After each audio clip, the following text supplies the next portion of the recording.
There we go. Scheduled. Oh, we're recording. We're on. We're live. We're on. Let's do it. Space, the final frontier. These are the voyages of the starship Enterprise. Its 5-year mission: to explore strange new worlds, to seek out new life and new civilization, to boldly go where no man has gone before. Greetings, salutations, and welcome to Retrek. I'm Captain Jim. With me, of course, is Admiral Elliot.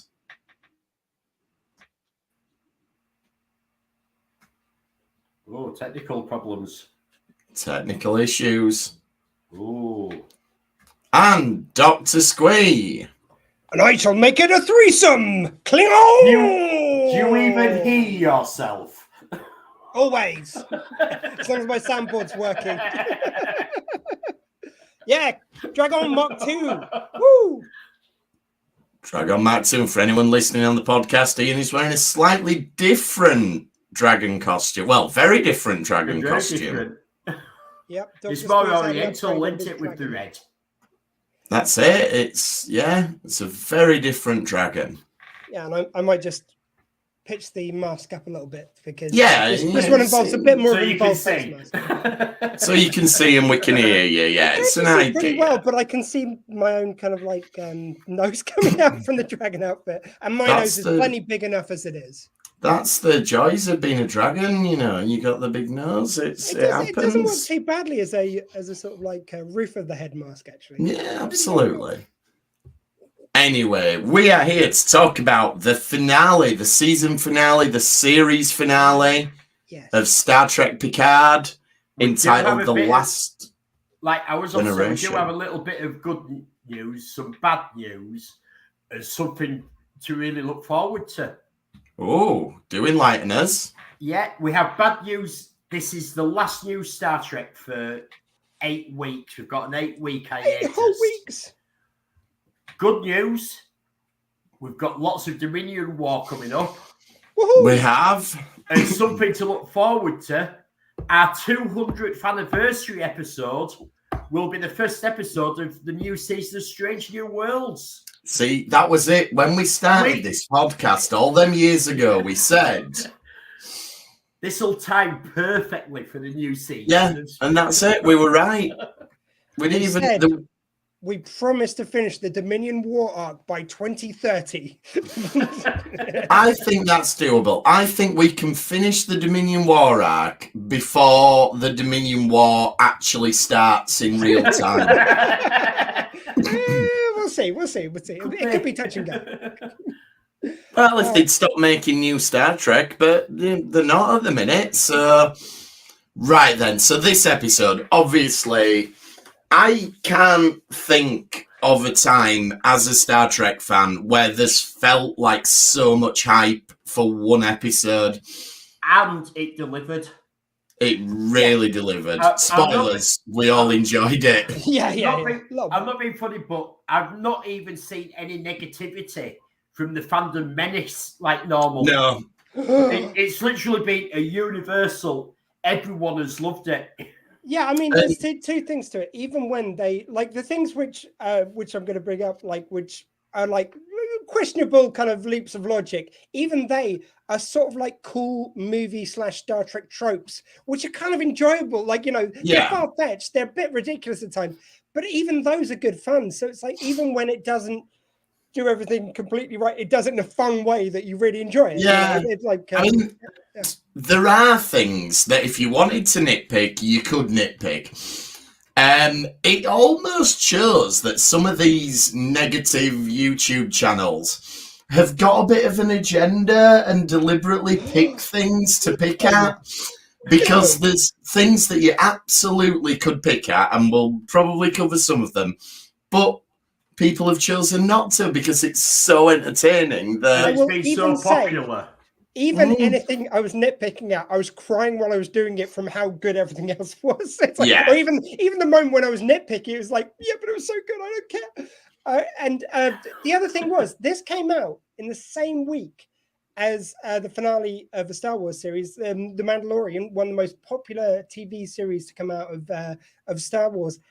And I've got to say, like, I think I'm not going outside the box to say it eclipsed it, and that is not easily. And that was a great finale to the series as well. Like, The Mandalorian crushed it, but this was decent. This crushed it though. We crushed it. I think if The Mandalorian if they hadn't both ended the same week, sort of a day after each other, people would be talking about how great The Mandalorian ended. But because Picard literally nailed it, so it's made The Mandalorian not seem. Yeah, massive eclipse, as Facebook user has put. It was total eclipse of the Wharf. That's all I'm saying. User is. It was. I mean, yeah, and that's a very good point. Actually, I'd not drawn the comparison to The Mandalorian, but has there ever been a time in popular culture that the buzz has been about Star Trek, not Star Wars? Exactly. When there's been a confluence. Even though Star Trek is the main baby for us, usually Star Wars, in the popular opinion, does win. Yeah. I'm not like, let's just call a spade a spade. This week we fucking owned it. Absolutely, we did. Yeah. Sorry, I'm just enjoying the moment. I'm not dissing Star Wars. I love it. I love it. No, I do too, but it's nice. It's kind of like when you support the underdog football team and they do well. It's like, no, we've just had our moment. This was a Star Trek week. 51 years. Yeah, both shows a journey between the main character and their kids. So he says, yeah, absolutely, but Star Trek did it better. And actually, we got a journey with a youngling and their father, adopted or otherwise, and Pedro Pascal wasn't the dad. I mean, that's how good true. Star Trek was. Oh, that'd have been a good twist at the end of the season. If they'd said, well, Picard, you weren't the father, it was actually, and Pedro Pascal comes on, and that's how it finishes with a freeze frame. Yeah, so let's get into it then. I would have to say, do we think this is one of the, and I don't mean in Star Trek, just Star Trek, but as season finales, series finales, this is right up there with anything of how they've wrapped it up. Yeah, my go-tos are usually All Good Things, the Cheers finale, MASH finale was one of those record-breaking from our reviewers and everything. Those are all up there, and I think this has earned its place in that pantheon. I think you're right. Yeah. I think it has. And I think, speaking more broadly, as a season of TV, I think this holds up as one of the most consistent seasons of a TV show. Yeah, they've barely missed a beat in the whole season, apart from using the same cliffhanger twice, which we were not impressed with. But that's one drop stitch. And watching it back, when you binge watch this, which everyone will, you're not going to notice that. So we'll let them off. But yeah, let's actually dig into the episodes. There's so much to talk about. I was only going to say... go on. Sorry, just because it doesn't really fit into the episode anyway to say it.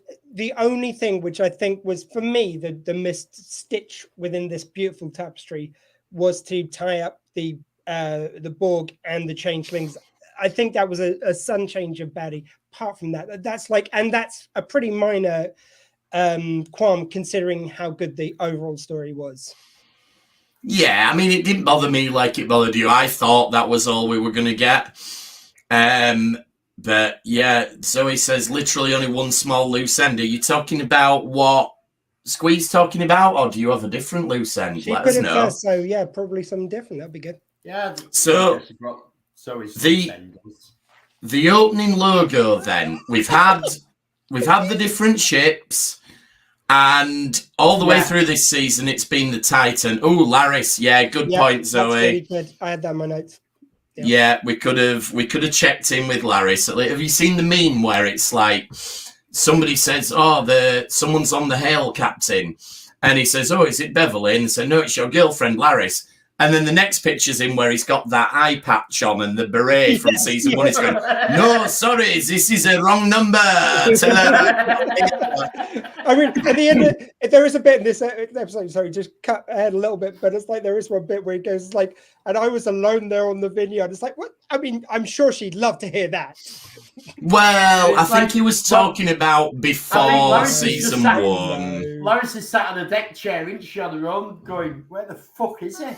Yeah, it's like at the end of Airplane where the cab driver's still there and he's like, I'll give him 2 more minutes, then I'm gone. Yeah. He said to meet me on Riser. What the? Yeah, the 1 year later thing, she's still there. Yeah, so the opening logo is the Enterprise D instead of the Titan, and we get the logo getting assimilated and everything. I don't know if you noticed, are you talking about like the actual thing for Paramount for the Star Trek? Yeah, the Star Trek universe thing. Yeah, did you replace it with the D? Yeah. He did have a dog. Facebook user says he did have a dog. Yeah, number 1. But I believe that was played by his actual dog, who did pass away. By his own dog. So I think canonically we could accept that character passed away, as did the actor. They didn't want to recast, which I he's not recast it. It was his own. When a legend of the screen, and that was the best thing in season 1 was that dog. You don't recast. It was perfect. No, that's it. There's only one number 1. Even though there's several number 1s just in this episode, but we'll get there. Then the episode itself opens with perhaps the most unexpected cameo of the season. Yeah. The voice of Walter Koenig as Anton Chekhov. Now, wasn't that a nice tribute? Yes. It was beautiful. I mean, like, let's face it, this is a perfect example of giving us what we didn't know we wanted. Like, who was going, oh, well, what this really needs is a nod to the original crew and to the Chekhov who sadly passed away. Yeah. No one was saying that, but when we got it, it was fucking perfect. I mean, Jesus, again, I never would have thought to include this. That's how. No. Yeah. And it showed they are the caretakers, not just of the Next Generation, but of Star Trek. They're the caretakers of absolutely everything except Deep Space Nine. Yeah. I know we got the changeling, so I'm not that bitter about it. I think talking about great finales, the finale of DS9, which we will get to at the end of the Dominion War, I think because DS9 is such a good self-contained story and has a proper ending, maybe that's why we don't revisit it as much as we do the other ones. Yeah. Because they kind of don't want to take the toys out of the box on that one because it was wrapped up, whereas the others were always left as though they could continue. I would also imagine with this story, the 2 people who would be apt to reappear, Odo, who sadly the actor's passed away, and you've got Cisco, who doesn't want to, Avery Brooks doesn't want to come back. Yeah. So I think that's probably the real reason behind it. Yes. Just been reports. I'm not bitter about the lack of DS9. There we go. There's been talks that they did want more cameos. And originally wouldn't stretch to getting big names, so many big names in. Because that's the thing you forget. You forget in this sort of golden era of telly that we're in, where so much money's up there on the screen, you forget that they are a TV show and they are working to a limited budget. You just assume that they'll throw whatever they need at it, but it's like, no, they had to pick and choose what they could use in this episode to get what they wanted. I mean, there's also 2 things with that. With the cameos they did pick, they stayed really true to the story. And actually, it might have been that if they'd known how well it was going to do, that they could have probably used got a bit more budget, cast. but they have to go by what Star Trek has historically got viewing-wise. Absolutely. Which is fair. And when Anton Chekhov is giving his voiceover, 1, he says, stay away from Earth, which is a callback to Star Trek 4 and the warning that goes out there. And 2, the starscape that it shows is the same as the opening from TNG or from TNG season 3 onwards, if we're being finicky. Because I point out in series 2, you had there's this one bit where they're going through the starscape on season 2 when they're going to the episode which has got his ancestor like going for the launch. and it looked like the earlier credit sequence. Yes, so, like, it did. And this Starscape looked like, as you say, the latest credit sequence. So they kind of like did both as well. Yeah, it's great. It's a little touch that only people who've watched far too much TNG over their time had noticed, but it's unobtrusive. It's not going to upset anyone. It's not going to put anybody off. It's just a lovely little touch to have in there. So, and yeah, also, absolutely lovely. I think they've been watching and listening to some of our comments because, like, I think so. I think, you know what? I really wanted a really bullshit line, but we did get a couple of like cliches which actually mean nothing, like I mentioned before. So we've got LaForge, space dock repelling the assault. Riker, for now. Well, what the fuck did you think I meant? Like, obviously not forever. Otherwise, we wouldn't be doing stuff. But yeah, it was brilliant. And they put it in there just for me. I'm telling you. Yeah, that was good. I think we're practically credited as co-showrunners with Terry Matalas by this point. So expect the royalty check through the post very soon. We'll probably get hit for like import taxes and all that stuff. But never mind. So the Borg ship then is hiding in Jupiter. Now, I think when you go back and when you go back and rewatch episode 9, I think that's where Jack takes the shuttle. Like, we never see it. And everyone assumed it was a nebula. And Terry Matalas on Twitter said it's not a nebula, keep watching. And so, yeah, that he was inside Jupiter at that point, and we just didn't realize. So using Jupiter really is a bit of a callback because they do use Jupiter quite a lot as the hiding place with the rings. There was a thing on the in the movie in the 2009 Star Trek where they got this woman who is known as Lady Jupiter. She's a whatever the science field is, the astrologer. She's an astrophysicist. Astronomer. Astrologer, they're being like, oh, you're a cusp of Gemini, be careful. She's an astrophysicist, but she's known as Lady Jupiter, and she consulted. And they did the starscape around the kind of, because they asked her, could you hide in Jupiter? She said yes. And they did the starscape separately. And she saw it and she goes, no, you've got the stars completely wrong. And JJ said, oh, God, if anyone knows, okay, I'll take all the blame. Everyone noticed, everyone complained. And I think this is kind of like a callback to the fact that they do use Jupiter in several Star Trek iterations. Yeah, and you know what? Jupiter's big. You can hide a big, big Borg ship in there. Yeah, and I hope they got the stars right. What has happened to where the Doctor's inventor was? Because he was orbiting Jupiter in space station. Oh, yeah, good point. The other side. Other side of Jupiter, you just couldn't see it from this vantage point. We've also got the energy which is on the bridge straight from the beginning. It's just this is classic Star Trek going into battle. It's classic Next Generation going into battle. Even it feels like best of both. Like this could have been a scene in Best of Both Worlds. That kind of energy they had going. And yeah, it's so good to just see them on the bridge acting as a crew. Everyone's gone back to their positions and. How many of them is there? 7? 7, yeah. So there's 7 of them who are controlling the Enterprise. Why did it need over 1,000 crew members and children? Good question. Well, you see, you can just rig things to go from the bridge or a joystick if you need to. It's fine. But, you can do. Also, I mean, that's the thing. It didn't need all of them, but they helped the mission. Like, if they'd have been told to go on a... They weren't doing any science, were they? This is exactly. I'm sorry, the Enterprise D is pre-Amstrad. It hasn't got a joystick.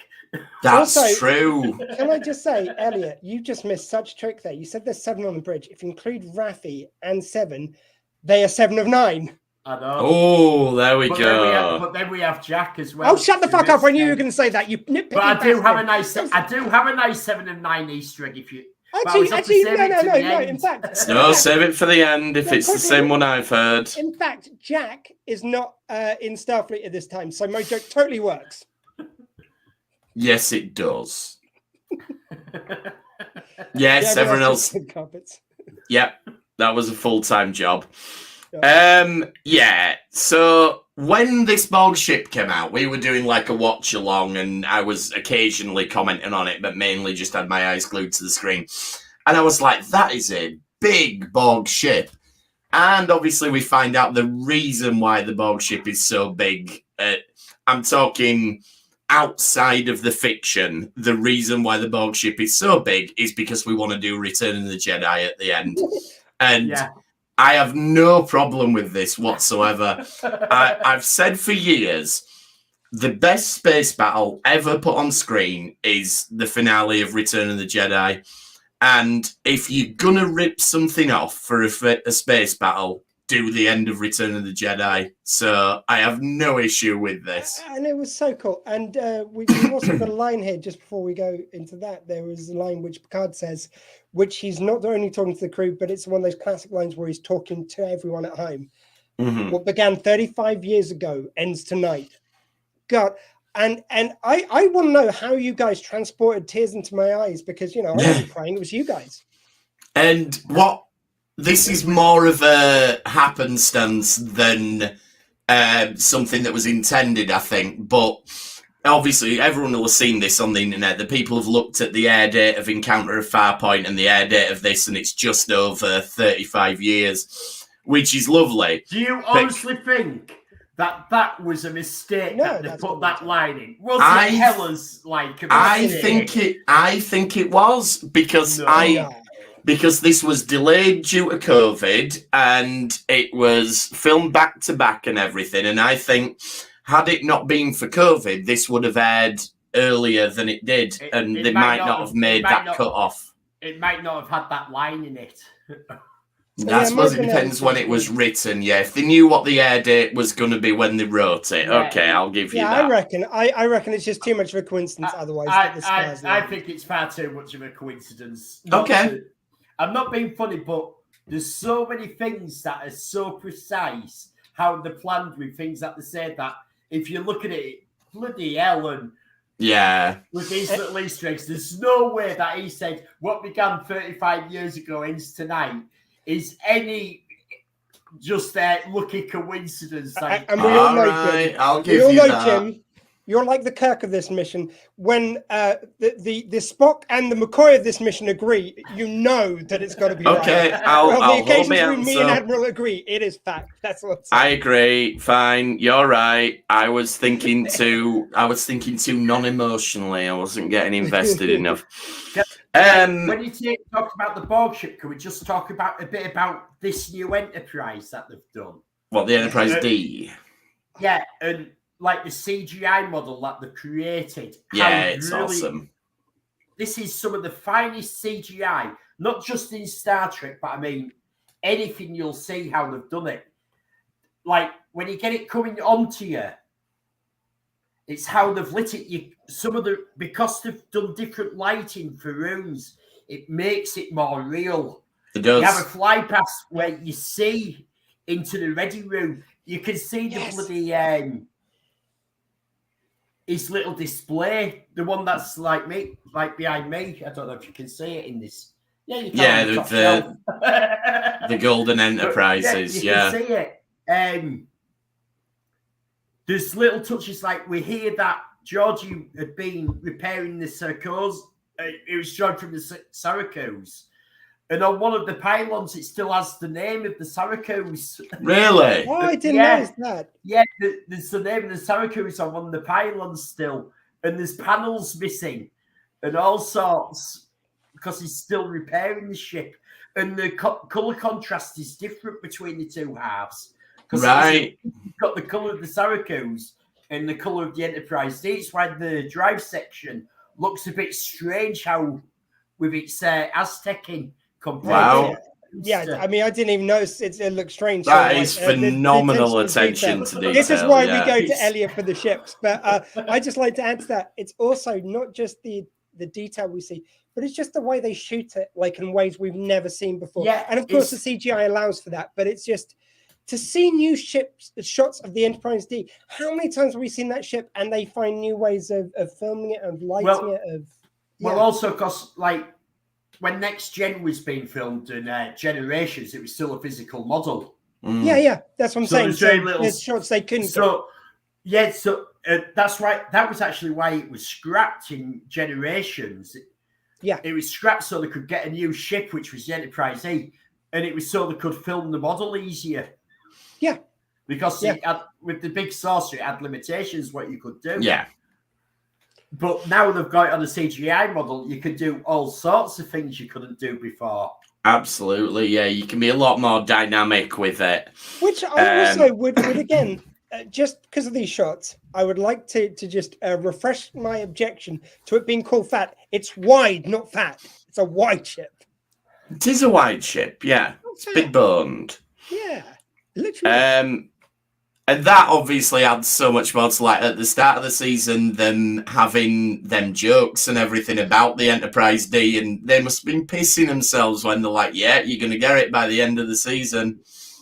Yeah. I absolutely love it. And we all thought we were going to get the E and the F, didn't we? We did. There's one thing I've got a slight question about on the, because we get the Earth's defenses obviously getting battered by the fleet. Mm-hmm. Like, this is one which, for me, I think, and I was wondering if you guys agreed, does come under the sort of movie magic heading of how long do Earth defenses last against the entire of Starfleet, which they claim. I know we've said that some ships aren't there, but exactly as long as they need to. Yeah, exactly. Yeah, so you guys agree with me, because, like, I know, obviously, Earth defenses have to be pretty good. But I'm not being funny, but if you watch anything that has this sort of trope to it, it lasts exactly as long as it needs to for the heroes to pull it off in the last minute. And I'll bring up one from later just to put them together because there's so much to cover in this episode. But it's like later on where they say it's like, right, we're going to target all the major cities on Earth, but we're going to name them all first, and we're not going to fire straight away because reasons. Like, the Borg would have fired the shit out of us in 3 seconds. Yeah. But it comes into that hero trope thing again, doesn't it? Where, of course it does, yeah. Like, the thing is, you're assuming because it's on telly, and they say we're going to fire in all the cities. That then what's happening on the Borg cube is happening after. But what you don't know is because of the magic of telly, what's happening on the Borg cube has already started. So they all meet at the same point. I think we need space magic. But luckily, they're giving us a full screen effect, so we haven't got to watch on split screen like 24, so we see umpteen things happening at once. I'm sorry, but horseshit. Like, the second that they're naming cities, they'd be firing at the cities. Like, and also, they named three, I count them, 3 American cities. Does London get a fucking shout out? Does it, bollocks? Do you know where it doesn't get targeted? London. Ireland. No, Ireland is not targeted when you see the map. Because you see on the map, you can see there's parts of England and Scotland, but Ireland does not get targeted. So, when the Borg attack, get yourself to Ireland, you'll be safe. And do you know why they didn't fire on Ireland? Because bloody Biden, he had a word with them. He loves Ireland, doesn't he? Very good. So Seven and Raffi are retaking the Titan quite easy. They did need a tea break before they attacked. I agree. Yeah. Earl Grey. Oh no, it's not. Sorry. That's because of the remnants of Picard. Exactly. They've picked that up from Picard. So I think they take back the Titan again. If we're being picky, fairly easily. Why did no other ships do this? Because there are older people on the other ships as well, and they just go right. But Seven was Borg, has been Borg, so she knows Borg tactics. Okay. And also maybe the frequency by which they turned into an absolute lunatic. Yes, she has. That's true. Also, this was a lovely twist on Scooby-Doo. Those kids, they would have got away with it if it wasn't for you pesky adults. Yeah.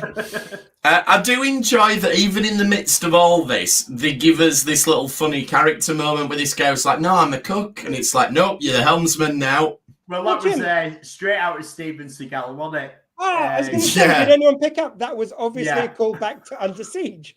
Yeah. I would have thought you would have picked that one up straight away, Jim. I'm just a cook. Not the biggest Steven Seagal fan, I have to say. Well, not these days myself, by the way, just to make it clear. I'm a Russian sympathizer. But yeah, back in the day. And when Data is talking about the Borg, he says, like, I hate them. And I think a bit of lore comes out there a little bit in the way he delivers the line. And I really like these subtle hints that the other personalities are in there. We saw that last week, didn't we, with the I Hope We Die Soon. Yeah. I Hope We Die Quick. Yeah, there's little bits of lore coming in now and again, but Data's definitely in control of them. Yeah. But you see, I didn't consider lore. What I was thinking, but that makes total sense, is I was thinking the way he was talking about it was like a child. So it's like the fact that he's new to all these emotions, as Data at least, I felt like it was like going, I hate them, I want to kill them. It was sort of like childlike, but I thought in a really nice way, you know. I think there's a bit of that as well, but it's also maybe like... before with the childlike innocence. I think he's got... I think Brent Spiner is playing a great thing here where he's playing Data but with a new twist and taking on bits of the other characters he's played as well at the same time. So many it's layers. Really clever. And the other thing must be as well, like from Data's point of view, and this is probably why he needs so much counselling, but we'll get to that. But he must now have all these memories of all these things that have happened, but for the first time, apart from in Generations and his emotion chip, but we'll gloss over that because they did. Yeah. He's now can have an emotional reaction to them. So it's not just like, here's the Borg, here's what they're doing now. It's like, oh, here's the Borg, this is what they did to my captain, this is what they did that time. And, you know, so it must be overwhelming to all of a sudden. He's also got but he's also going to have lots of emotions. And from Date's point of view, he's going to think, that was awful. Like, I set out to get the people on our colony, on my home planet, killed by the crystal entity. I mutilated all these Borg. I did this, I did... So he's also got that as well.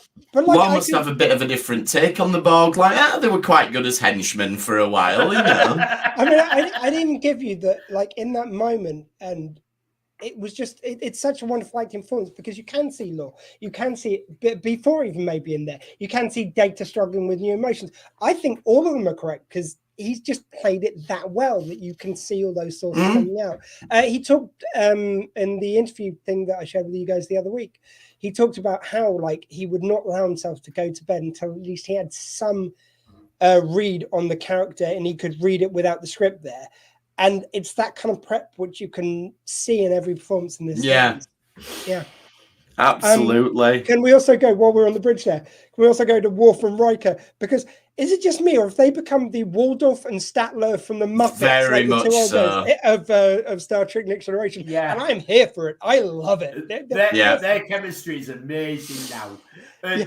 They're obviously mates, but they've obviously developed this thing where they take the piss out of each other. Yeah, that's it. I thought you might be going towards at one point, which I didn't want. I'm glad they didn't go towards. I thought you were going to go to them bickering over Troy a little bit, which I'm glad they glossed over. They had a little bit of a joke about it. And they had enough that it was a bit of a joke, but that's Worf taking the piss out of Riker, I think.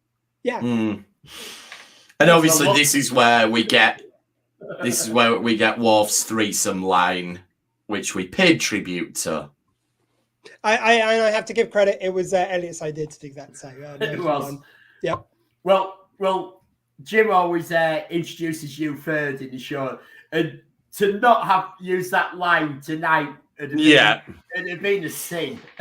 it would have. It would have. It was perfectly done, and perfect debut for the Dragon Suit. While we're at it, come on. There we go. And then this is where the episode decides that it really, really, really wants you to think someone's going to die, because we get Picard looking at the bridge one last time and saying what an honor it's been to serve with everyone. And that's just the first beat in this recurring thing. That's the thing. They don't, like, you do have every scene you want to see of them saying goodbye, but it doesn't put everything on one scene. So he says goodbye on the bridge to that portion of the crew. He goes a bit further with Worf and Riker. He says goodbye to them separately. Like, they all get their little moments, and it's they pull the taffy on it. It doesn't feel incomplete in any way because everyone's there on the bridge still. But he gets two goodbyes in one, and then you get about 5 other goodbyes, all of which feel completely organic. Like, this whole episode could have felt over-ended, like the Lord of the Rings films. I love them, but that last one, you get about 10 different endings, and you only really need one. This one, it justifies every ending it gives to. I feel like it did as well. Yeah, I've lost my train of thought. Talking about the multiple endings, it's like this is the end of a 10-hour story, which is the end of a 3-season series, which is a sequel to a 7-season series. And 4 movies. They're allowed 20 minutes to wrap it up. It's okay. Yeah. There's a lot of ground to cover there. Yeah, well, I don't know about you, but I tend to look at how long an episode of something is. Yeah. At the start, and like, there's a point on this, and I'm sort of like, it's only 35 minutes in, and they've pretty much done everything. Yeah, we do, with the resolution to the action. Like, no, I have actually no problem with this. Yeah, the resolution to the action is 40 minutes in, and it is a difficult thing because you don't want to overstay your welcome, but you don't want the audience to feel shortchanged. Like the end of Voyager being a really good example. It finishes literally as they get back to the Alpha Quadrant, and it's like, no, we needed more than that. We needed, and well, we've discussed that, haven't we? Yeah, we have at length, so we won't. But I was just using it as a comparison to this. A great example. It needed another half an episode or another full episode. Yeah, absolutely. I know a lot of people bailed on this series a lot before the end. And I know I mentioned before, so I'll just make it brief. But yeah, with the ending to Supergirl, they had a plot per series. And at the end of the series, the last one, they kind of wrapped up the plot in the first 10 minutes. And the rest was agonizing going through every fucking moment. I've only just watched the end of Supergirl, so I know exactly what you mean. They and it was all about, like, it was so, like, you know, this shows you how you can do something heartwarming in a really nice way. In that one, it was all like, I'm not saving the day. I'm empowering everyone else to save themselves. No, I want a fucking superhero to save people. You're a fucking superhero. Yeah. Save people. It's what you're meant to do. Yeah, it's your job. You are useless without it. I don't care what you say at the end of this episode. Well, you're getting a new Supergirl in the Flash film, so maybe that'll do it a bit. Oh, sorry. The Batman film. Yeah, that's what I meant to say. Yeah, you're getting a new Supergirl in Batman 3 featuring the Flash. It's worth saying also. Like she could be Power Girl. Maybe, yeah. It was Supergirl, but from an alternate reality. Yeah. And by the way, that version of Supergirl was great for about 5 series. It was just the last couple. Yeah. So then we get the goodbyes to Riker and Worf, and I do wish Picard had just said, I love you, Will, instead of going, oh, Riker, you know the thing. Oh, don't worry, I know the thing. It's like, oh, come on. You're meant to be 25th century guys. Like, just actually say it. But anyway. Well, one thing he did say, though, is like, I mean, I'm paraphrasing, but it's like, I've got to, it means so much to me. And he was saying that he's got to go be a father. Yes, that's a brilliant line. He said those words to him. And he says it to Beverly, doesn't he? It's like, you raised him, now let me save him. Which is lovely, because a lot of this, I will still say, even the end of it, doesn't make much sense that Bev doesn't go over there. Like, you know, throughout this series, because it's Picard, we ignore the fact that Bev's his mum who's raised him all this time. I've mentioned it before, I won't go into too much. And you still got that here, but it's like, they do so much right. I just don't care. I want to give it to Picard, so I don't have a problem. That absolutely. Yeah. Besides, Beverly needs to stay on board to fire all the weapons. And here we were, though. You bitches crying again and beating the tears over to me. Would you fucking stop doing that once again? And then a hot mess. But there were sorry, just very quickly. There's 2 things which Worf says. Or one thing which he says, he goes, 2 turns of phrase a Klingon never admits to knowing, defeat and farewell. And as I was weeping, I was going, but those aren't phrases, they're just words. They're not phrases, either of them. Again, I don't care, but it still makes no sense. Yeah, it does make no sense. Then we get Jacutus, and I love how chilling it is, the fact that they've done the same makeup for they've given him his dad's makeup, and you imagine that's the Borg Queen going, if Picard does turn up to save him, I'm going to do this just to upset him even more. I'm going to fuck with him. I'll even say, because, Locutus, and hopefully this still works because I haven't used it for a little while. But Locutus. Oh, Ooh. there we go. Ooh. So, We're getting copyright strike now from Patrick Stewart. Okay, I'll just shut up now. Oh, I can't quite. No, he's still going. Yeah, but the reason why I play that is because they gave Vox some different lines. I thought it was good that because the place he was coming from, and for him it was about being alone that he was worried about. Because even though he's had his mum, he has ostensibly been alone in the universe, kind of traveling, trying to just triage life more than living. And his lines as Vox reflected that. So he's going, it's like, no one has to be alone. You know, he's going, it's like, you will not be alone anymore. You will not. Yeah. Like, he doesn't. Yeah. He doesn't just parrot Locutus's lines. He's got his own, which reflects. No, that's it, and that ties into the whole, like, the Borg's modus operandi's changed. Like, it's acknowledged that the Queen, the collective, has died to all intents and purposes, and the Queen is just cannibalizing what's left to keep her alive. Well, this sort of like it references the Endgame from Voyager. Yeah, it does. It says you left us diseased and broken. Yeah. Oh, and there's also the lines because she goes, now you watch your future's end, which is contact. Yeah. And Picard offers himself to the Borg Queen, which he already did before, and she already said no. He's starting to sound a bit thirsty, quite frankly. Yeah, he's starting to get. He should get used to the rejection. It's like she preferred Data, she prefers Jack. Yeah, I know she's a bit messed up here in this episode. Zombie Borg. But let's be fair. In First Contact, she was hot. Oh, fuck yeah. Oh, hell yeah. And actually, I've got a question for you guys, because a friend of mine mentioned before from Star Trek Hampshire, Michaela Shaw, no relation, she said that she was questioning if it was like an animatronic as the zombie Borg Queen. I think it might be. I was really watching for it wasn't. There's a person in because there. She wasn't there. No, it's an actress called Jane Seymour. Not the Jane Bee Seymour. Not no the relation. Jane Seymour. No relation. Another Jane Seymour who's played the part, but it's been voiced by Alicia.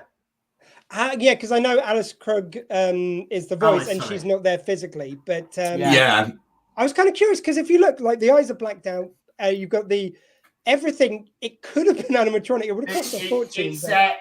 There's a lot of makeup in you. I imagine that the actress that they got is probably something of a contortionist because the head's there, but the body isn't, and so I imagine like that's why they had to get someone to do the performance because they have to get into a very weird position to do it. Yeah. Okay, now let's go back to slightly nitpicky stuff. So the Borg have planted this idea about this fleet synchronization, blah blah, and they use it to take over. But it's based on line of sight. Yes. So if we're invisible, they can't get us. Also, let's throw in as well. They're using and I've kind of worked this out roughly because I know it's in the movies for They've got a laser point. Wait, we're in the movies for the original series because you're in Star Trek 4 for the cloak. But you've got the added time of since the Next Generation. So basically you're looking at a 100-year-old cloak roughly. Mm-hmm. And they don't have, with all the Klingons they've assimilated, a way to get around that cloak. How many strike fights do they have at that before they actually manage to hit them? Well, because they're trying to anticipate where it is, aren't they? Using algorithms and to be fair, like in Next Generation, we see it when with the Romulan fleet coming in, they just use the tachyon. Yeah, they do. They have a tachyon net. But it don't. No, it's fine. No, again, it's a bit of movie magic. You kind of suspend your disbelief. That's fine. But also, it was the bit where 7 of 9 goes like. Raffi says it's registry 1701D, and it takes 7 of 9 to tell her that that's the Enterprise. She's Starfleet. She's fucking Starfleet. She was also Picard's first officer for years. She actually served. She served with him on board the ship. Did you never go, like this ship that I really pine over and I had all my friends on? He never once mentioned it to her. Yeah. It's legend. And the flagship of Starfleet is still the Enterprise F. So the flagship, it's been a flagship right through for forever, a long time. Yeah, that is weird. But Seven gets to give a stirring speech, which is great. You know what? She'd make a good captain if she can pull out a speech like this. Maybe that's something to think about. Well, that's the thing. I had no problem with the as more ridiculous as it is. That one cloaked ship and they couldn't defeat it for ages, and they got so many runs. I had less of a problem with that than her not knowing the registry of the Enterprise. I think Emma's nailed this. Go on. Yeah, the chef flying the ship, that's it. He was doing it like he were cooking sushi or something, so it was just all over the place. Now, what I want to talk about, and this is difficult. This is a seriously traumatic moment for Worf, and I don't feel that they dwell on it enough, and I think it's only people like us who really think about it will pick up on this. When the Borg wake up, Worf has to do something that he swore he would never do again, and he headbutts a Borg. And I wish we'd have had a little flashback in Worf's mind to that time when he played that football game and he went to head the ball and he accidentally killed the lad. Too soon, Jim. Too soon. He's finally just gone back into it. He's gone, the Borg's going to kill me. I'm going to have to go back to the one move that I swore I would never do. That's a brilliant callback. And he does it. And I would have liked just the camera just to focus on Worf's face, and we just hear the sound of the football crowd cheering. And he's like, I'm sorry. And he has to do it again. And then you get as if he scored a goal. That'd have been good. Because I've got to also say, it was nice to just have one more scene of Worf being a badass, just in battle, with a sword, which then later on turns out to have a fucking phaser in it, which is brilliant. Like it does get shot a little bit, doesn't it? It's a good job that I don't care. It's a very good job that the Queen's sucking so much power from the Borg. Yeah, the phasers were only on a low setting. Oh, yeah, the thing which I forgot to mention as well, the thing which makes this sort of all believable that the Enterprise D, for its age, can still go toe-to-toe with the Borg cube is because they do say it's on 35% energy or something like that. Yeah, That's a really nice touch because it's just thrown away in there. But for anyone who's later going, it's like, yeah, but how's the Enterprise D going to be able to do that? Like in its prime, it couldn't do that to a Borg cube, because it's on such low power. It's just it's a small line, which it's the thing I always say, just put a fucking line in and you can justify anything pretty much. Yeah. And now, right, I know I've already said that it's Return of the Jedi and I have no problem with it. But there's homage, and then there's, come on, we're taking the mick a little bit here. Can we do Beverly first? Well, that's what I'm going to talk about, because we need to take out those turrets. Like, what? Oh, you mean like the Death Star's lasers that it had that they had to take out? But our targeting, I haven't fixed the targeting computers yet. You'll right. Have to do it manually, absolutely. Also, we got to throw out that Elliot just gave me a flashback to when I was watching this as a kid. I was thinking like, I do Bev first, then I go for Troy afterwards as the main event. Right, that was me as a kid. I don't think that now, people. Come on, I'm more enlightened now. But yeah, of course you are. But yeah, I mean, it did seem not at all. But that's not the point.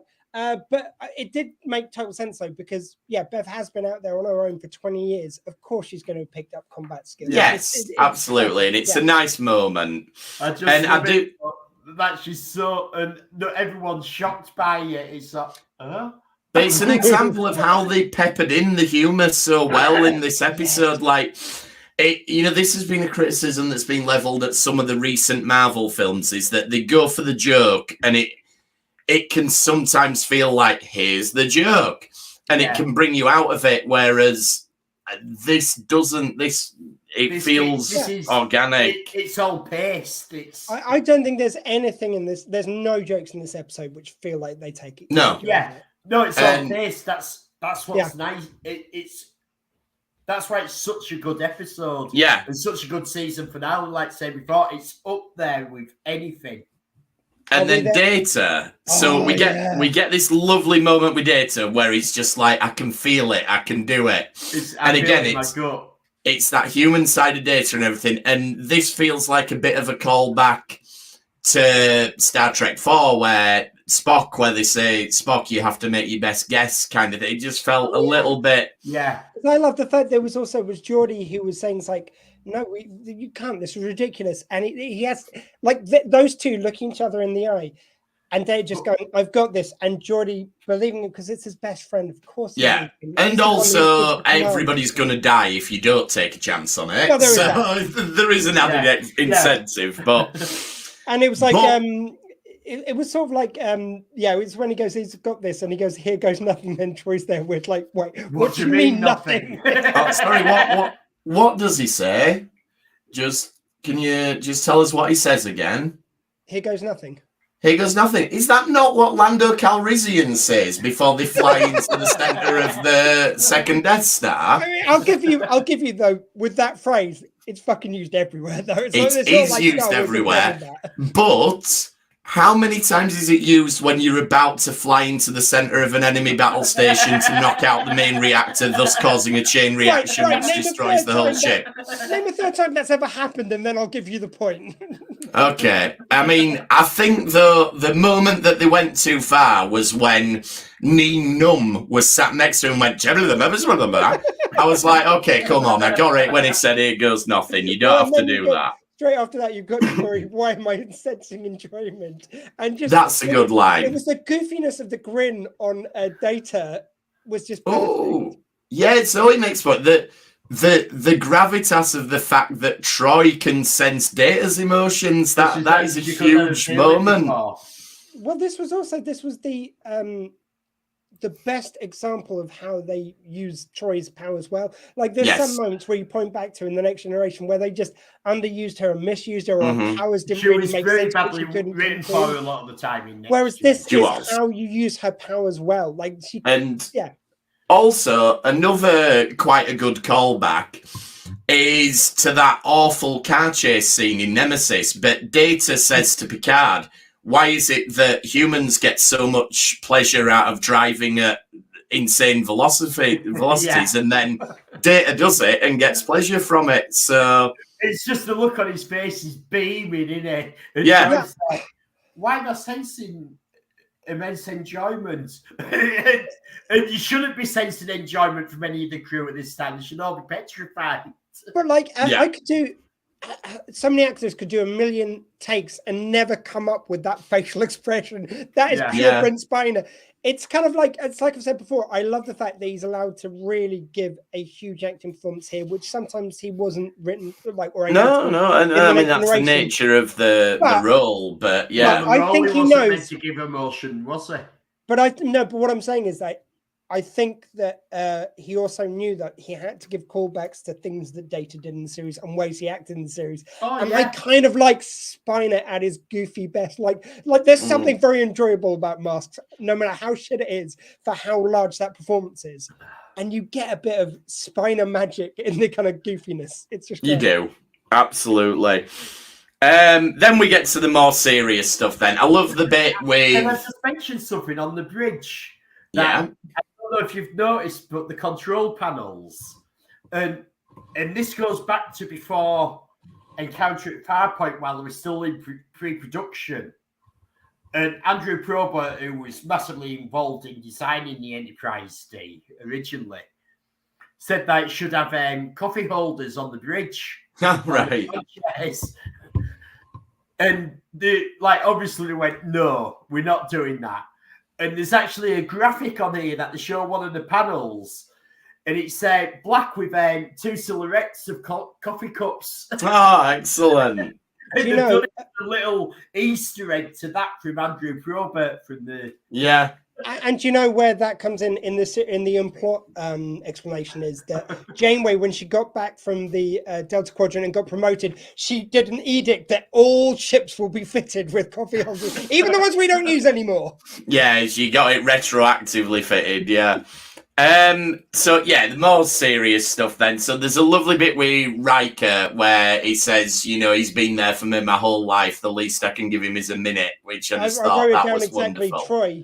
Troy, you have a minute at most. Riker, I own a lifetime. At least I can spare us a minute. Just Brilliant. fucking perfect writing. Shakespearean even. It's that Yeah. good. Can we just point out Data's flying though? Yeah. Badass. Return of the Jedi hits the sides. Matrix, Nezukometsu, however you pronounce it, hits the sides. Data in the Enterprise D, not a fucking scratch. Yeah. There we go. So Data wins in flying down very small trenches in big ships. Yeah, Well, absolutely. To be fair, this is probably approaching a kilometre wide trench. But... Yeah, but it's all comparative. If you ship's 1,000 feet long, belay that order. I can't leave him. Yeah, absolutely. So it's all this were just tugging on the heartstrings. You're like, somebody's gonna die.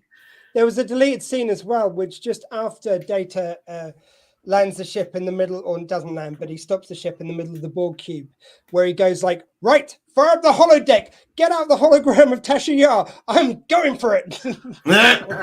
Oh dear. I mean, true, but And then, the emotional climax of the episode then. So we get Picard logs himself back into the Borg.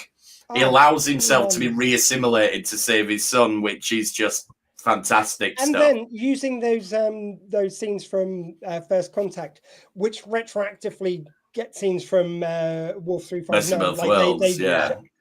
It just perfectly tied it all together. And because those were shot cinematically, it looked really good as well on the screen. It was so nice. Yeah, it was brilliant. And I think I said this when we were chatting about this earlier in the week, but it is a love saves the day ending. It's basically the love between a father and a son. But you know what? They've earned it. Yeah, I really enjoyed that line as well, Zoe. Yeah, there was a moment today I was worried we might actually survive. Yeah. There's a nice part as well in the other Worf line just after he's been blasted by Borg. So they hid behind the console and Riker goes pick up his sword and he goes, no, in the hilt, and pulls out the phaser and he goes, he had a phaser all along. Yeah, swords are fun. Yeah, that was brilliant. It's nice to see Worf able to enjoy himself, which he wasn't previously. But also, practically, the Borg quickly adapt to phaser frequencies. You can't adapt to a sword getting wrapped around your head. So, I mean, I'd also say though that there is a line which he gives, and I think we could tag again these scenes together just for time reasons. But he goes, "It is a fine day indeed to die with honor." It's like, come on, you could have just had. Today is a good day to die. Why not just use the line? Use the line. Don't milk it. I think he's already said that. So he's having to use variations on it. Earlier in the season, I'm pretty sure they said it. He said it when he pretended to die. Yeah. Oh, I would have loved it. In that moment, I think that's when you say that line for me. Yeah, true. But you're saying about the thing which saves the day is that father and son moment. It's that mixed with Riker saying goodbye to Troy and his son. So yes, he's going to be with son. You've got before that on the bridge, and they're going. We've got to destroy it. Mm-hmm. Yeah, and all that, and then he looks to Beverly. Jordan looks to Beverly, and she thinks, and it's the son that's going to be blown up as well. And she goes ahead, do it. I think though that she's lost Wesley, who. Even though he can travel through all time and space, has never made the effort apart from Riker's wedding to come let his mum know that he's okay. I've got an answer to that. He said, but she was that pissed she's forgotten. Apparently, Will Wheaton wrote this into a comic which he wrote for the Star Trek comics. The justification that he gave on the Ready Room show was that when you become a traveler, part of it is to distance yourself from your previous life because you're pulling yourself back then where you have a bigger mission. So you're actually trying to do the right thing by those you love by not except you can come back for weddings. Yeah, except for weddings. Like I say, he came back for the wedding in Nemesis, but Beverly got so pissed she forgot she saw her son again and still thinks that he died. That's it. I mean, my main point though is that the two moments which we do get, which are, as I say, it's like it's the father-son moment and Riker saying goodbye. So it's like it's all about heart and emotion. It is, like yeah. it when Star Trek does Star Trek. Like it's not trying to be anything even close to Star Wars, which is fine. Like Star Wars should do Star Wars. Star Trek should always have the emotion. Star Trek's pretty much doing Star Wars here. We've got another Star Wars moment coming. In the To be space fair, travel, but Star the Trek thing that is- solves the day isn't them going through. I the know. But It's to be them fair, Star Trek pretty much nailed Star Wars. Yes, it did. So. Yes. Yeah, And I mean, just Star Wars nailed Star Trek. Going back to the moment with Geordie and Beverly briefly, I feel like that is Geordie just extending a little moment of grace to Beverly because he's destroying that, whatever she does. If she'd have shook her head, he's still doing it.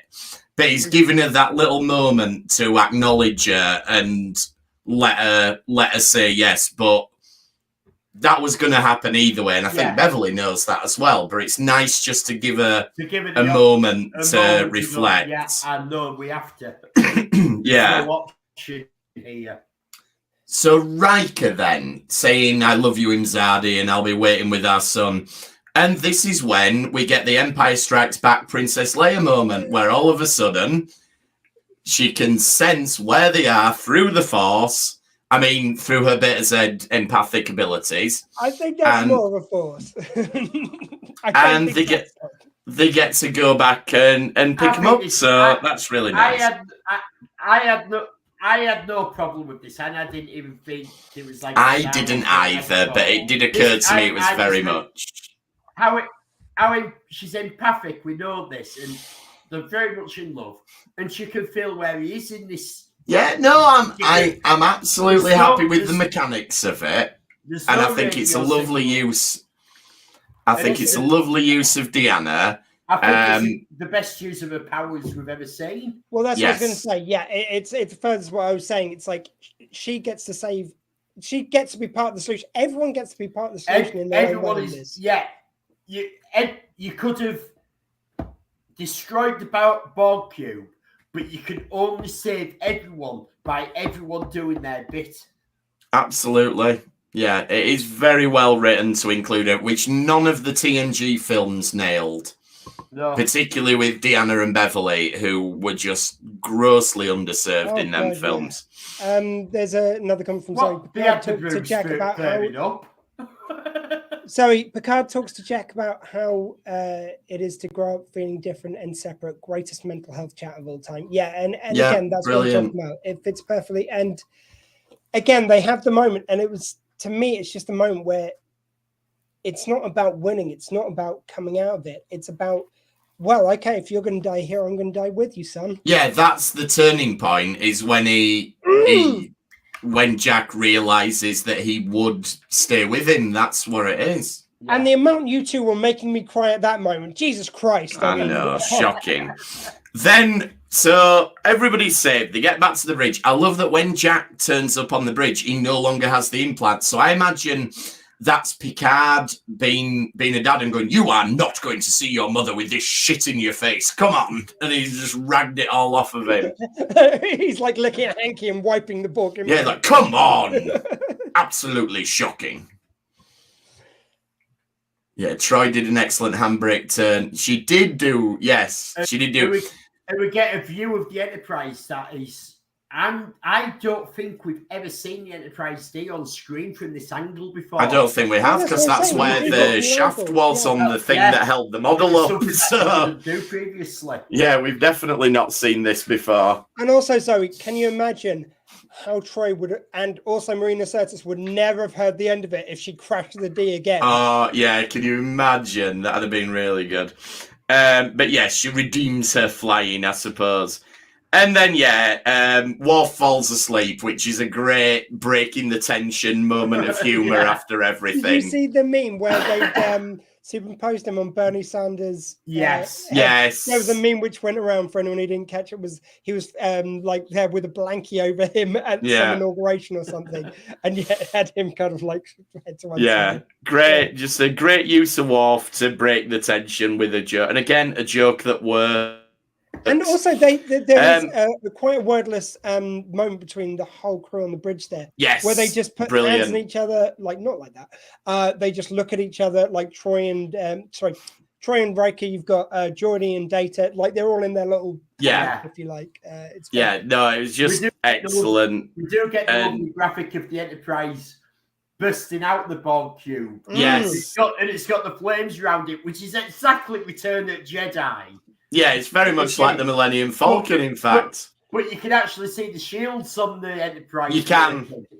And I will also like this as our first of the goodbyes, because we are saying goodbye to them all on the ship in action. It's the first thing we say goodbye to. That in the episode. And did everyone spot the next shot that we get when Riker's doing his captain's log is the Titan and the Enterprise? Yes. And it's filmed and lit in the exact way, Undiscovered Country, where it's the Excelsior and the Enterprise. So and that's a perfect handover as well for what we are pretty sure is going to be Star Trek Legacy. Yeah. And then we talked about how certain cameos couldn't be done for budget. If you can't do your cameo because of the budget, at least change the dialogue. So we get Riker saying everyone from the lowest rank to the very highest. And this is clearly meant to be Janeway, but instead we get Captain Tuvok. Like, he's clearly alluding to the fact this is meant to be an admiral. And that was meant to be Janeway. That scene was written for Janeway. No, fair play. To be fair, I don't know. I think they could have got Janeway because Janeway's already on Prodigy. Apparently, they asked if they could, and they couldn't. But there's also the thing that Jerry Ryan and Janeway, I know they've made up now, but they had serious fallouts on. They were, yes. Janeway was quite. Catherine Mulder was quite bitchy to Jerry Mulgrew, when she first came on.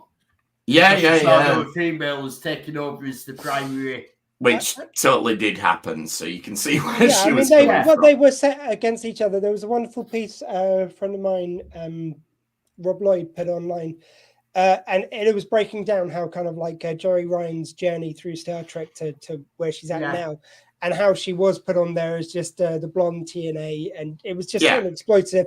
And she, through her amazing acting, as someone who'd never done acting before, she was a model before that, and she'd blown it all away, and she'd kind of like justified her place. But it's kind of like you say, understandable that Kate Mulgrew wasn't happy that she's worked her ass off on Voyager all these years, and then they eclipse her. Kind of very personal. It wasn't fair on either of them. Jerry Ryan, to be fair, and Kate Mulgrew are now very good friends. This is something from like the first couple of years Jerry Ryan joined. But that's got to be very awkward to be working in that situation. Oh, yeah. I mean, there's all sorts of behind-the-scenes stories from various Star Treks about how it's not the utopia of the Federation necessarily. Can I also throw in as well? This also justifies what I got. Like, I mean, I was very happy to see Changeling Tuvok. But we actually see Tuvok. Like, until we saw him here, we haven't seen Tuvok. So that's it. So Tim Russ actually gets paid now because real Tuvok is here. So shut up. I know he gets paid. I know the difference between an actor and a character, right? But I don't. I said I didn't back on that episode. So now Tim Russ has appeared. And we get the cameo from Shaw, which is very nice. Oh, come on. It's so predictable. Turns out he didn't hate Seven as much as we thought, and he wanted her promoted before even the start of the season. The second that she offered up her resignation, I could have written down the whole scene, but it was still satisfying. It doesn't matter. It was still nice to see it. And also, I'll throw in that it's really nice to show that no matter what Seven's done, no matter how far she's become, how far she's come, you still can get that imposter syndrome, and that's exactly what she had in that moment, I think.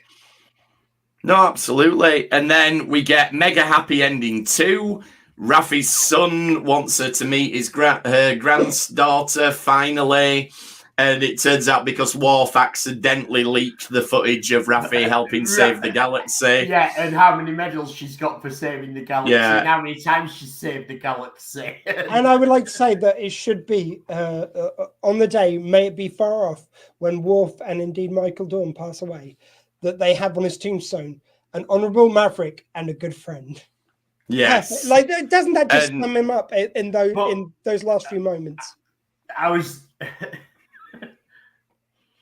And just the fact that he hugs her as well, Yeah, like I that was he's just about there to we say go. that, but Yeah. Emma got in there before either of us. Yeah. I'll even throw in that you've got that.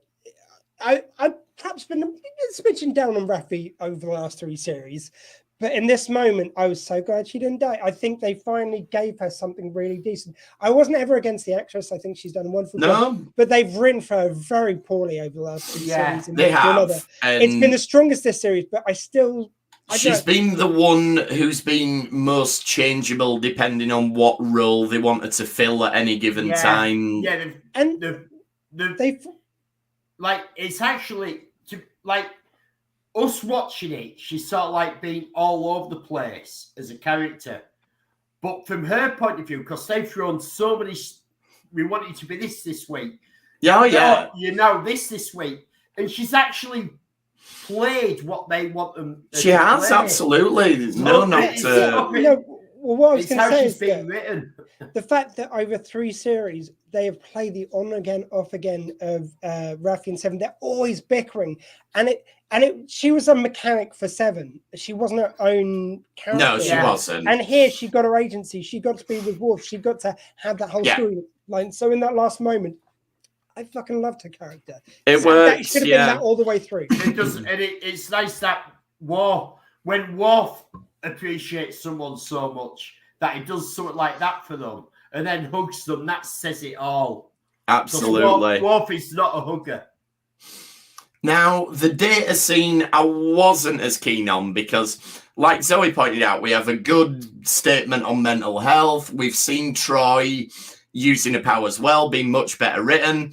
And then we get this scene where she's essentially playing on her phone while she's meant to be doing a counselling session. And I know it's kind of by an hour. I know he has going every day and doing this. I know that, but and then Riker making a joke of it when he turns up as well. I just don't like. I get that it's played for a joke, but I'm just not that much of a fan of that. It does show her as a bad counsellor, which I think they actually did a really good job of showing her actually being a really good counsellor in this series. So it kind of undermines that she should have the boundaries to say, no, the hour's over. A good counsellor has to do that. And this is the problem with living in a money-free society, because if this was now, the counsellor would go, well, you're about to go over, you can stay, but it'll cost you. Yeah. Whereas if it's all provided for free... No, even then you put boundaries in place. You don't go over the time. Is that we've already had the time jump. No, we're about to get that. Well, we've not had the time jump yet. Time jumps now. After the data scene, we jump to a year later. Yep. Right. Because in that Sunday, there's still only the 7 of them on the Enterprise. Oh, 8 of them because we've got Jack now on the Enterprise state.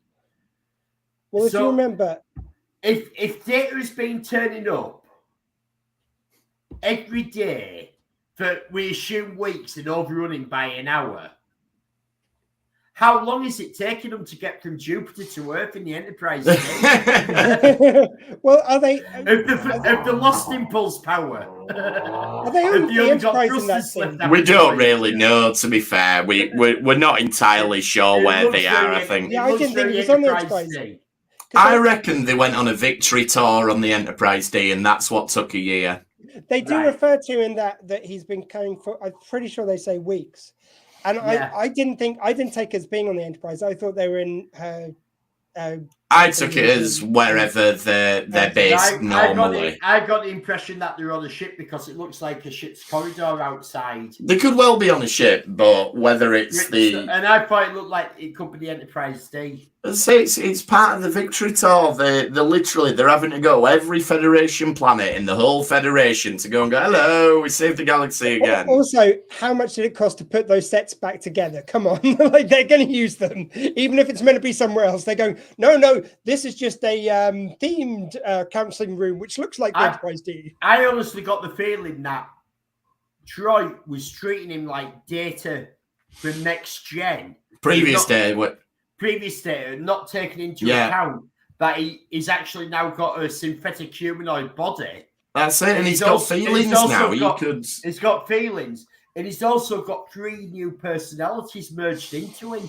Yeah, you could easily upset him, and you know what? If you upset Data and Law comes back out, that's not going to be good, everybody. I agree with Emma here. Data does deserve a better purpose. He does. Troy needs to stick to hollow addiction. She's good at that. I think we've done justice to the scene, though.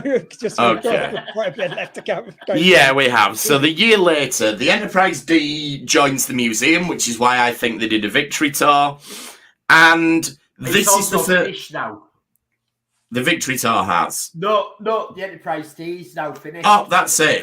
Because if you look at it now, it no longer has the missing panels on the nacelles. Right. So what's happened here is it's taken, and it's now also all the uniform colour. Right. So they've invited. What's happened is Geordie's spent another year finishing it, and he's invited them two back to do the final switch off kind of thing.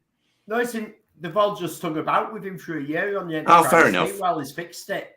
Fair enough, yeah. I just love the 3 of them on the bridge there. And it's it's lovely. Again, this is another goodbye. We're saying goodbye to the ship altogether. We get Major Barrett's voice as the computer. Yeah, and Riker says, I missed that voice.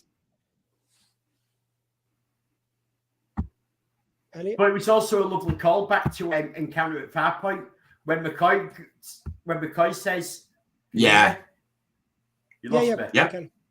We lost you for a second. It's a lovely callback. McCoy says to Encounter at Farpoint when McCoy comes on board and he's talking to Data and he goes, "Look after her, and she'll always bring you home." And they say that, and she always brought us home. And they also had this great line by. Go on. So I was just going to say, we got the lovely line from Riker. They're talking about what their lives might have been without it. It's like different, certainly, but certainly not better.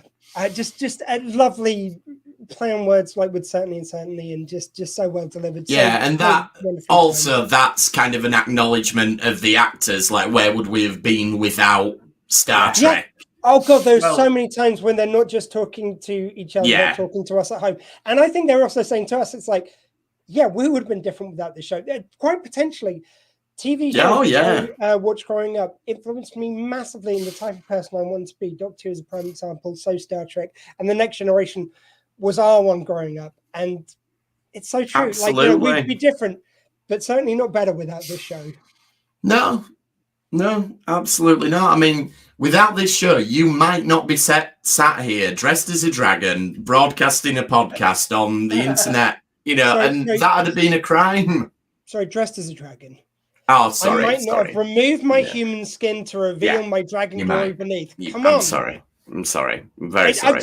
I've just shed a bit of my green skin and the red's come out. Yeah. Okay, so Jack is going to his new ship and he makes a joke about nepotism. We'll talk about that again in a minute. It's a family Picard, though. It is. It's a family trip. I don't get the feeling that Admiral Picard and Admiral Crusher. Yeah, and they're not was rapidly promoted. She was. You don't need them to be a couple, but having that moment where they're there as a family, which is the first time and only time we see it's that, like, I think it's beautiful. Like, Dad, do you want to bring my stepmom, Laris, to see me on the ship? Absolutely not. Do not speak her name again. I do like the play on lines, though, where it's a bit of nepotism. And Picard goes, no, names have very little to do with anything. And then obviously we plays nicely. Yeah, and we get the reveal that the Titan has been renamed the Enterprise G, and all of a sudden you're like, you absolute bastards, you tricked us with it.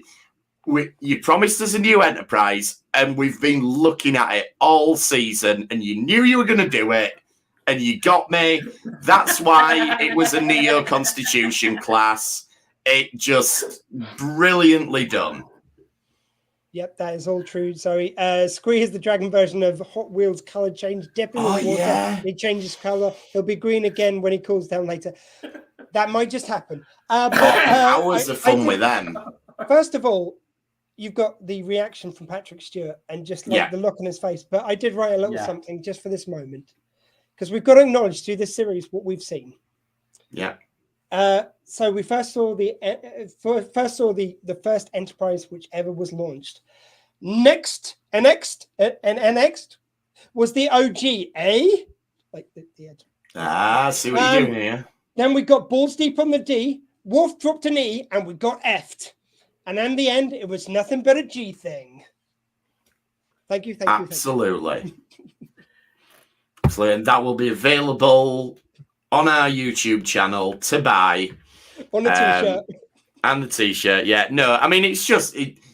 It's never not going to get you as a Star Trek fan, the reveal of the registry of a new Enterprise. Like, it's always going to get you. And you know what? It were beautiful when it were the Titan, but it is absolutely stunning now it's the Enterprise. And even the lines and what they say about their relationship. So, like, there's this, like, tenderness between Bev and Jean-Luc.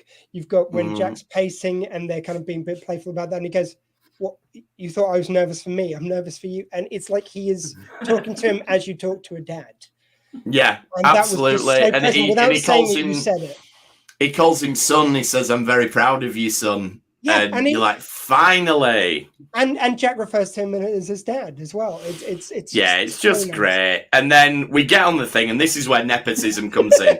Where am I going to be? Oh, you're the special advisor to the captain. After you go straight for the captain seat. Which that's a funny moment. But then it's like, oh no, you know. Well, it just goes some orders about as well, doesn't it? Yeah, which is all funny. But it's like, okay, so yeah, the son of two admirals gets given the third seat on the Enterprise. Okay, I think there might be a bit of nepotism. I'd like to throw in a few things from this. First of all, the fact that he goes for the captain seat feels a bit like a callback to 2009 Star Trek. Yes, it does. With Kirk. Yeah. And he is a Kirkified Picard, basically, definitely, which is perfect. You've got Seven and Raffi as number one, which is kind of cute little interplay. But I hope they either have them not as a couple or as a stable couple. You cannot play that. You can't play.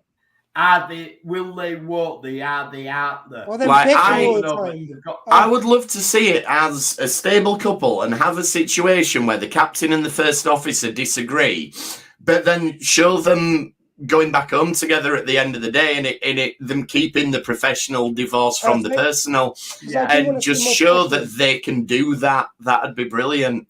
And what you were saying about Jack being the special counsel to the captain, I really liked it. I mean, like, you are right about the nepotism. I like it. Yes, it perfectly lines it up that he is an ensign, which is like, I'm glad they didn't make him a high rank straight away. Yeah. But he's in a position where he can be in the plots in the main. And you've also got it so that if you say set the series beginning like Legacy a year later, you could have him promoted to lieutenant. There's no reason you can't. Yeah, you could. You mean he's going to get promoted unlike Harry? Oh, burn. And I will Speaking of Legacy, you're writing the opening line to your Legacy. # Star Trek Legacy. I'm not being funny, but how much of this is keying up a series? Of course it is. We've all heard about Star Trek Legacy. I'm not being funny, but would they have allowed Terry Matalas to use Enterprise G for a 1 minute end scene? Yeah, this is totally lined up, but it's happening. I think it's only in case it didn't get good viewing figures. I think they are pretty much on a safe bet with this. You never know. Absolutely happening. Wait for Star Trek Vegas or whatever it is. The announcement is coming. I'm absolutely sure of it. I'm not being funny, but Jack goes, "What are you gonna say? This will be your legacy." I mean, the only thing I would say is like they use it in a very cute way, and obviously you want to keep your powder dry on what Seven of Nine's command prompt is. You do want to save that for the series. Comply. But one thing I would say is that I do hope when we do get to next new series, because you've got that same joke in the trailer for Strange New Worlds Series 2. You've done it previously with Discovery. Can we not just have a thing and with be Lower a thing? Decks, which Lower Decks is the only one that should have done that joke. Yeah, because they're a piss take one. But like, and again, they used it well here. But I just want them to actually be a bridge crew who follows a little bit to. I'm sorry, I like the fact that they care about each other, but on the bridge, I do want a captain to be a captain, not to be like having all these cutesy moments. Can I just say, before Legacy gets screenlit, I know the bridge crew better than I know Discovery's. Yes. And they seem emotionally capable of running a ship, unlike Discovery. I'm sorry. Yeah. Again, I'm going to say this again. I'm sorry, but the fact that they have Captain Burnham crying on the bridge, I'm sorry, but you have to keep your shit together when you're the captain. You do that in your ready room with your first officer. That's the way you do it. Yeah, absolutely. Like, I agree with everything everybody said. And again, it's just a great moment. We get to leave. We get to leave Space Dock and everything. That's great. A good point. Facebook users put, "I blame the mushrooms." They're all high. Which mushrooms are you on? Which mushrooms are you on about, Emma? No, that's what I'm saying. It's like the spore drive. Mushrooms or silly cyborg. The spore drive. The spore drive, I think, kicks out loads of stuff into the atmosphere on the ship, which they don't realize. It's making them all high. That's why they're all a bit tired and emotional. Yeah. So absolutely. So we go back to 10 forward then, and Guinan is mentioned as being there but not on screen. Whoopi Goldberg, a little bit too expensive. Worf talks about doing Magato meditation, which the Magato's that big one with big arm. It's the white thing. So that, again, it's a funny line for Trekkies, because anyone else who hears it will just go, okay. But when we hear it, we go, that sounds very funny. I just like how Riker turns to Troy and goes, it'd be too easy. Yeah. And you get Data having a callback again to Farpoint where he starts on about lyric. Yeah, I was actually naked now, but near enough. You're right. Picard's toast then. It gives us a Shakespeare quote, and it's broadly appropriate. He's talking about being swept up on a tide, and if you don't take your opportunities, you'll be lesser people. But this is a scene where Brutus from Julius Caesar is trying to convince Cassius to assassinate Caesar, and he uses this to think. So just bit of context, Jean-Luc. It sounds impressive, but I'm not sure it was quite right for the moment. Jim, you ignorant slut. I'm sorry, but I've got to school you here. And that was a callback to Saturday Night Live for anyone who didn't recognize it. Anyway, but there is a when he's talking to Q and he quotes Shakespeare and he says what he says in jest, I say in reality. Like he's talking about how noble man is. He's done the same here. He's taken what's said in jest. It's a callback to a moment with Q from series 3. I'm just saying he could have picked a more suitable quote. Patrick Stewart is a Shakespearean actor.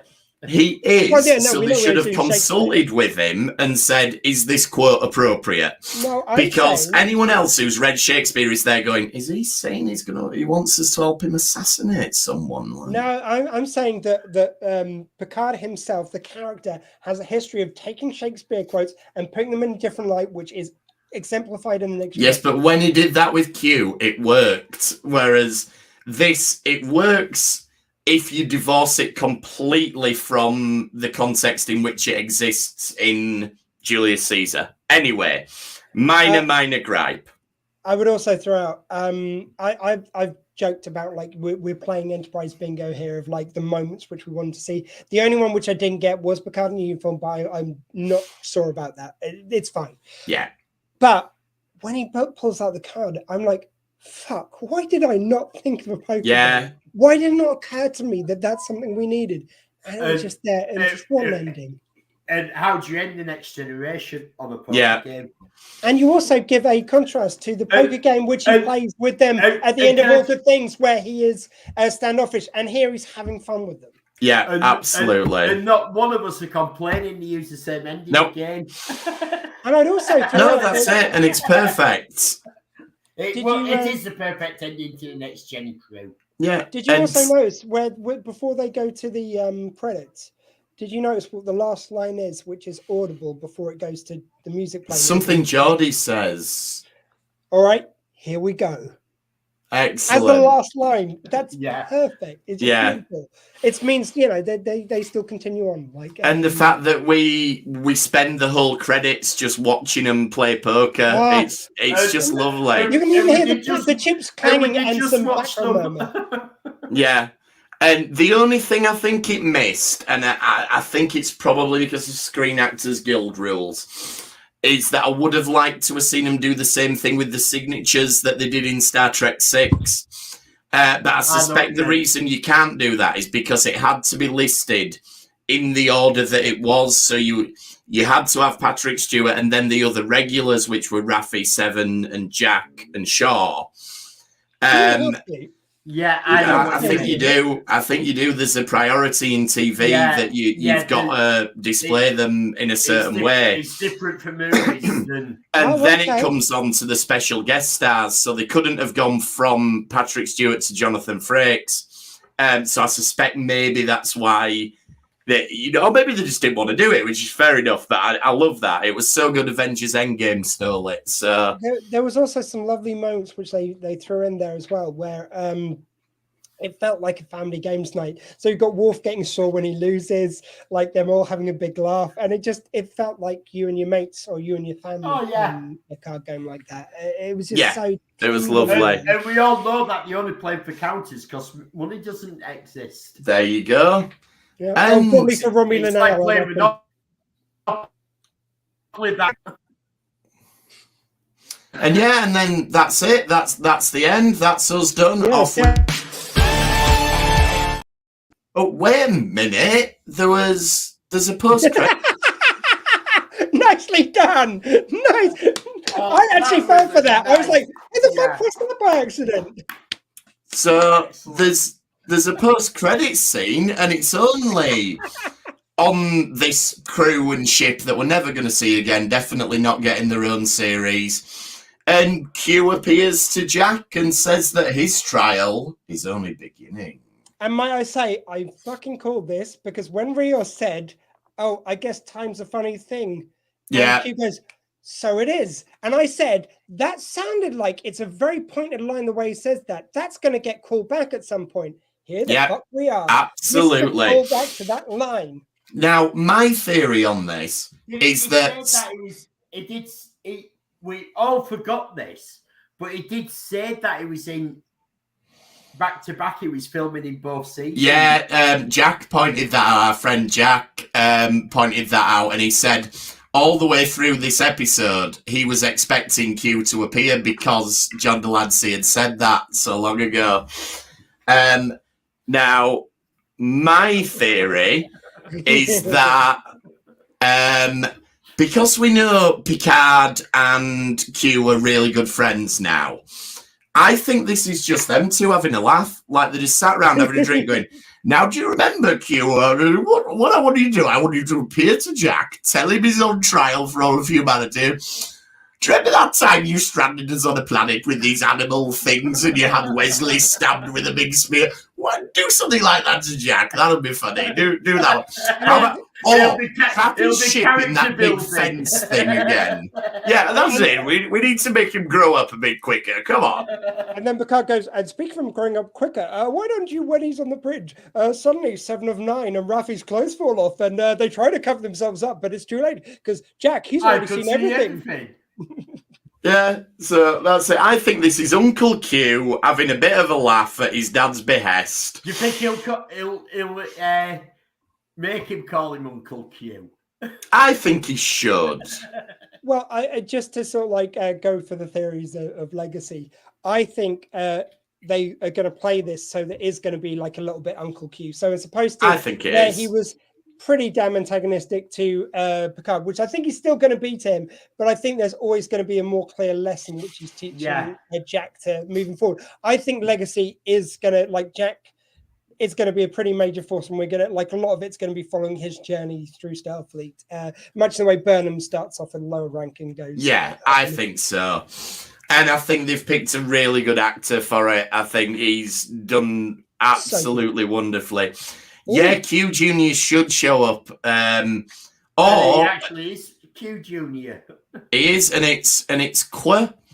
That's how it's written in the books. Is little Q is written as a lowercase q, which I really enjoy. I think that's a lovely touch. Can I ask you guys before we wrap things up?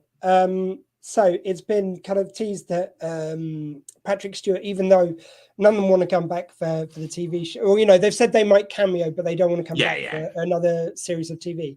Yeah. But Patrick Stewart has said he might be up for a film. For my liking, I don't think I want one now. I think this is leave it. I think it will ruin it. What do you guys honestly think that they have nailed the ending of the next generation.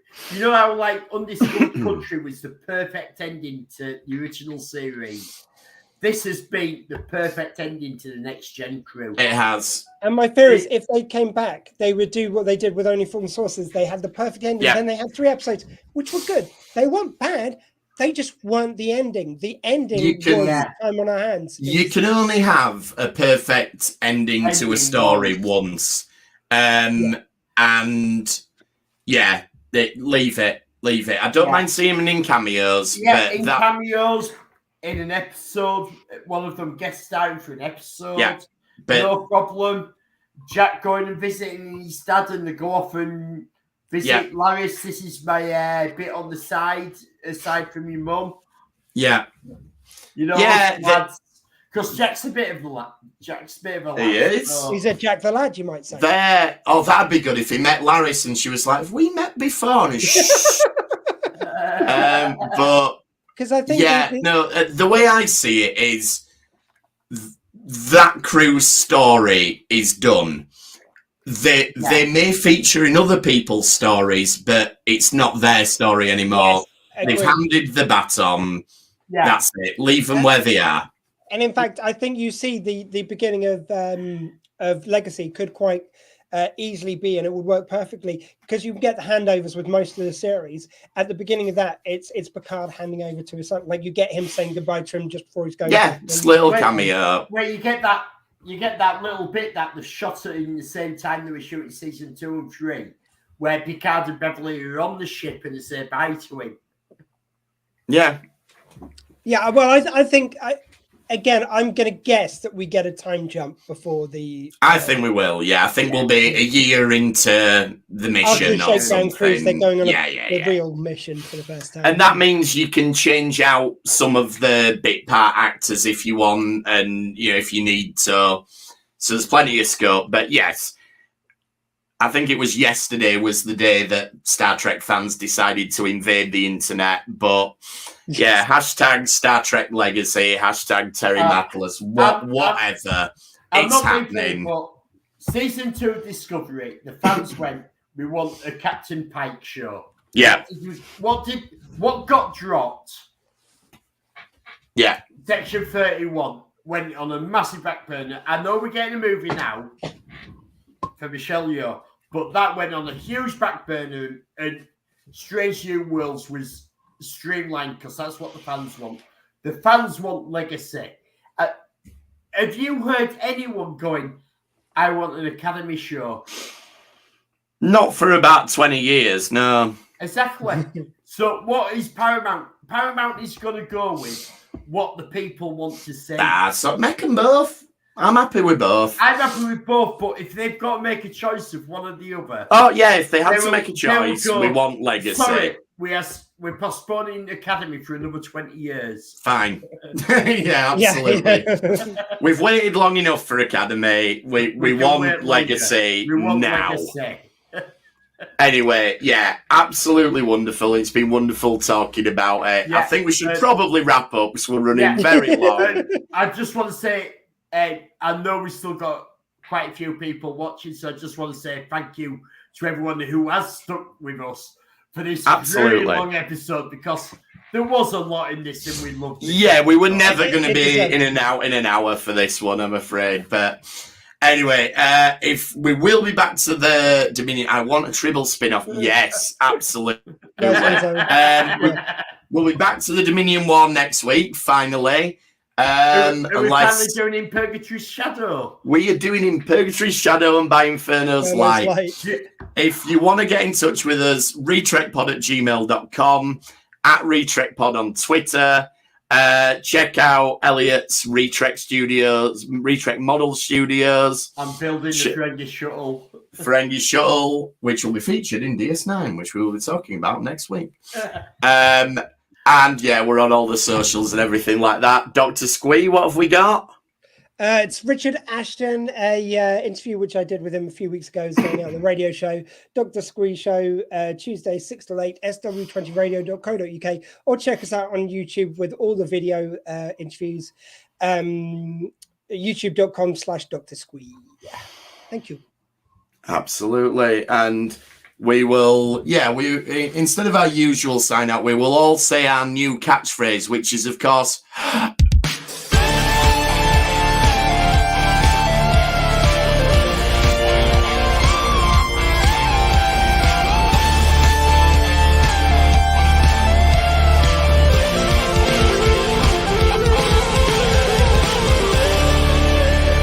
Fascinating.